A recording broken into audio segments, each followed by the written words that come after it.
With the return of The Bear for its third season coming this month, I thought it would be fun to visit what makes Richie the secret sauce that elevates the show from great to masterful.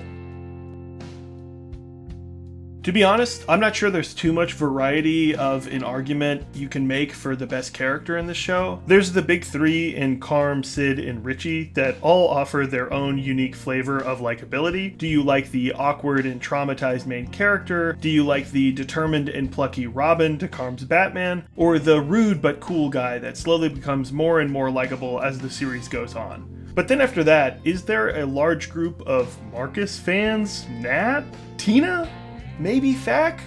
Ibra? I only mention this because when I made a similar video about Succession, the fanbase is kind of split all over the place on who their favorites are. There are about 10 characters or so that I wouldn't be surprised people mention as their favorites. But I would be pretty shocked if someone was an Uncle Jimmy diehard. But maybe people will prove me wrong. If I was to pick my favorite side character, I'd go Pete, because in a show full of anxiety and tension, Pete is this lovable doofus that says stuff like this. Bustin' makes me feel good.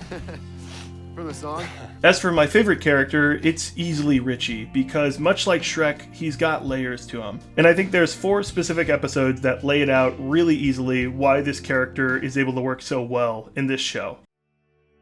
I love The Bear's pilot now, but it didn't start that way. At first, I just didn't see the vision for what this show would become. It's just such a vicious to the senses pilot that it was hard to imagine incredible, heartfelt, endearing moments, and watching it back, that's just a miss on me for not seeing it. In the first episode, there's tons of great setup and questions. Who's Mikey? Why did he leave the restaurant to Carm? Where was Carm before? Amidst all of these questions, there's a central conflict that carries you through the first episode.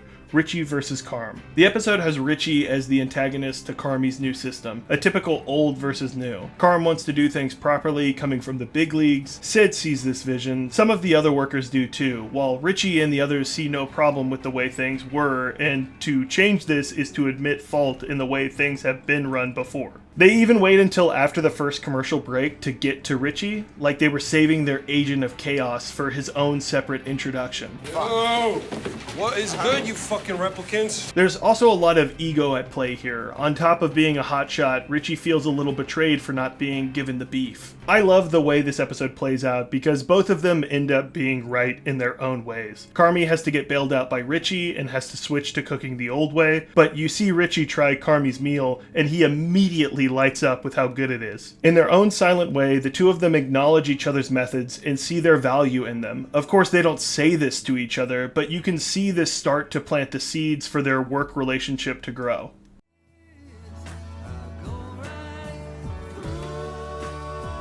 The episode Dogs is where this show got unlocked for me. I was liking The Bear, but this episode is the first we get to see Richie and Carmy actually working together. On top of that, they bring in Oliver Platt, who is the first one to match Richie's energy. Now, Cicero, I need a fucking real job.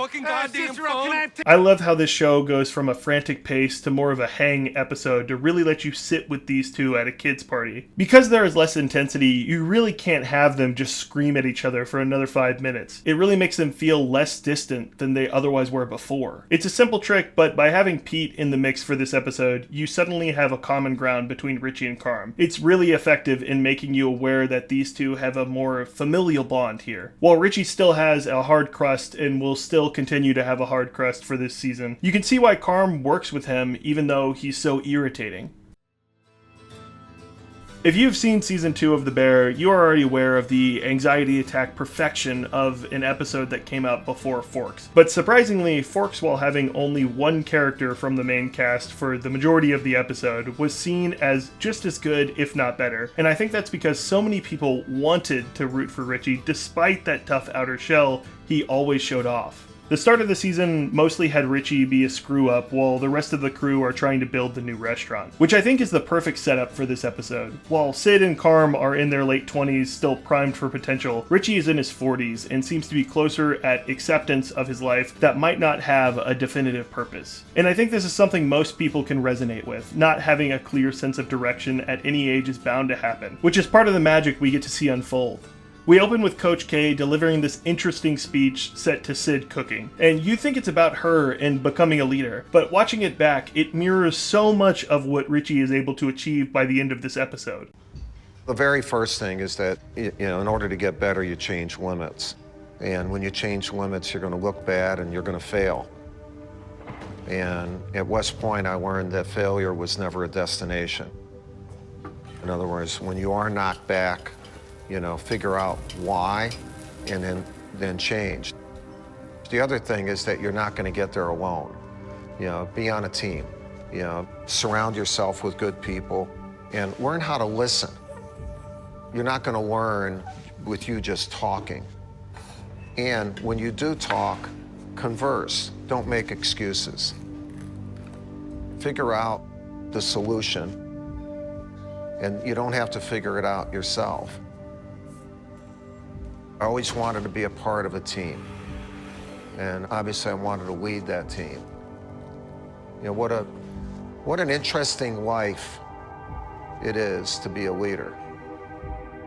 After this, we see Richie waking up at 5:30 a.m., tired and annoyed, going to stage at a fancy restaurant. We see this cyclical process repeated a few times, but it's only when Richie starts to see the positive effects that the other workers have on the people that eat at the restaurant that he seems to start to see the full vision of what they do. Then he gets to excel at the same thing we see him excel at within the first episode, dealing with the customer. Obviously, there's a huge difference from the mob of gamers at the beginning to the highfalutin restaurant goers, but this is still public relations in its own way. So it's no surprise that Richie is able to be a likable server. And right after this, we're hit with Richie belting love story as he's finally putting it all together, which this could be a stretch, but based off the first season of the show, Richie seems like a little bit of a contrarian to the norm of the other characters. So having him sing one of the most popular radio songs as he's fitting in with the system seemed to be thematically linked. And finally, the last scene, which has this beautiful performance by Olivia Colman. There's two really important things that happen here. One, which could be more of a me thing, but when I watched this the first time, I kind of didn't put together that when Richie is talking about being close to his best friend's ma, he's talking about Mikey, which for me is a reminder that the way the show presents Mikey's loss is mostly seen through Carm and Nat, but Richie also lost his closest friend and is still dealing with that.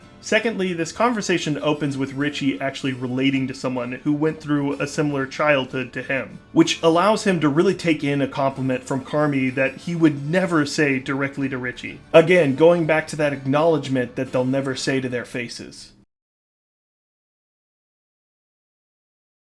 The last episode of Season 2 is where it all unfolds. In this entire episode, pretty much everyone is on a low. Carm gets locked in a freezer, Sid has a 30-minute panic attack, Nat gets toilet water on her, but Richie, notably, is a calm throughout this storm. He's using what he learned to really shine at leadership until he finally has to talk to Carm. Throughout the episode, Carm has some conversations in the freezer, and most are shown in the two separate locations back and forth, which makes the switch to this conversation fully intentional. Richie and Carm are both shot in the same frame, again showing that there's less distance than we think between them, but there's a massive wall dividing them. Obviously, this could be a lot of things that separate these two men, but it's hard not to think it's Mikey that is the space between them. They scream at each other things that they've been thinking but shouldn't be said, one of which is Richie still holding anger to Carm for not being there at his brother's funeral. And the further they go into the argument, it switches to that same split up framing like before. I love this scene because it's a line both of them are crossing that it can seem somewhat freeing to at least get it off your chest, but it's so hurtful. It also really makes Carm seem like a petulant child calling Richie a leech while he's saying he loves him. It's such raw expressions from the two of them that really sink me every time.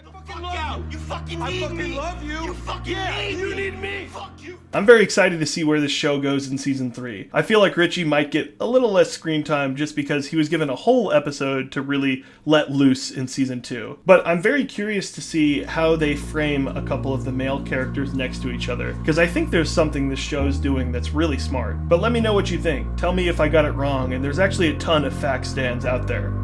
Later, haters.